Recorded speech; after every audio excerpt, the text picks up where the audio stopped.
से जो है ना वेपन भी रिकवर किए उस केस में, जो बैलेट के थ्रू पुलिस कब्जा वागुजार कराना चाह रही थी और वो अदालती हुक्म था और आगे से रेजिस्टेंस हुई और उस रेजिस्टेंस के नतीजे में लोगों ने पुलिस पे ईंटें मारी, जिसके नतीजे में हमने FIR रजिस्टर की। उसमें हमने जो मुलविस मुलजमान थे उनमें 6 गिरफ्तार भी कर दें और 3 से वेपन भी रिकवर कराए।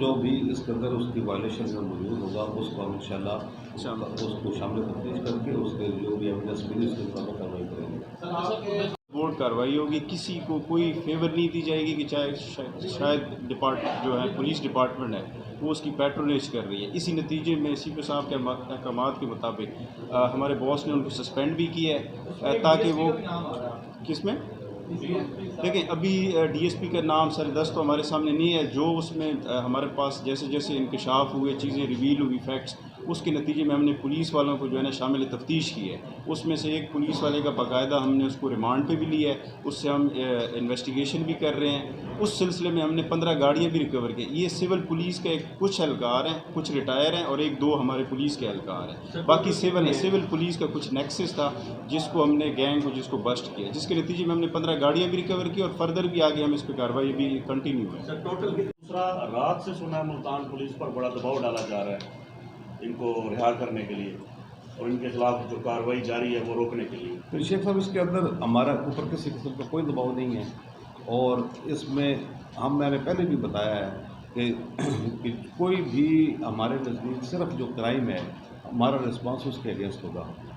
एक जो भी क्राइम कमिट होगा चाहे वो कोई भी आदमी हो उसके अगेंस्ट हम कानून के मुताबिक अमल करेंगे और किसी को भी कानून को हाथ में लेने की बिल्कुल हरगिज़ इजाज़त नहीं देंगे और ना किसी को कब्ज़ा करने की इजाज़त देंगे। उसके अंदर मैंने उसको सुपरवाइज़ किया, पर्सनली मेरी सुपरविजन के अंदर वो हुआ है और उसके अंदर हमें उसमें जितनी जो एविडेंस बेस्ड है उसकी तफ्तीश पूरी, इसके अंदर जितने भी एविडेंस के पीसेस हैं वो उसको सुइसाइड की तरफ ले जा रहे थे। इसके बावजूद हमने तमाम एस्पेक्ट्स जो हैं उसके कि जो ज़ाहिर बात है कि एक FIR कत्ल की दर्ज हुई, अगर उसके अंदर कोई भी हमें कोई ऐसे क्लू मिलता कि वो कत्ल का है तो हम उसको ज़रूर उसके अंदर वो चलाते हैं। तो ज़ाहिर हमने उसको भी रिस्पॉन्ड करना है, सिक्योरिटी ड्यूटीज़ भी हमने प्रोवाइड करनी है। तो इसके अंदर हमारा प्रोटोकॉल का वगैरह का कोई इशू नहीं है। सिक्योरिटी ड्यूटीज़ बेसिकली वो भी इम्पॉर्टेंट है और इसके अलावा लॉ एंड ऑर्डर ड्यूटीज़ भी इम्पॉर्टेंट है और जो क्राइम है वो हमारा ज़ाहिर पुलिस का मेजर काम है। उसमें हम उसको यकीनी बना रहे हैं कि क्राइम के अगेंस्ट पुलिस की तमाम वसाइल जो है वो हम बरूए-कार लाएँ।